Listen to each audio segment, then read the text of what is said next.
Hello mga kamadam! Ngayong umaga nga ay magluluto tayo ng ham. O, diba? Kasi may ham pa akong natira dito na kalahati. Yung kalahati, niluto ko nung New Year. So, ngayon may kalahati pang natira. Pero as in talagang isa't kalahati pa yung natira kasi ang binili ko ng New Year na ham ay 2.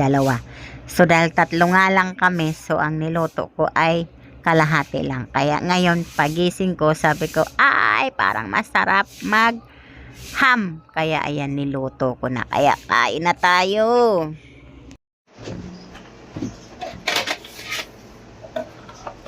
Kape tayo.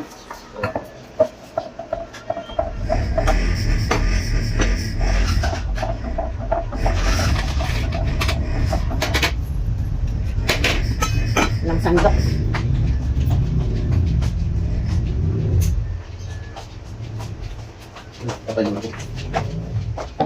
Bastok.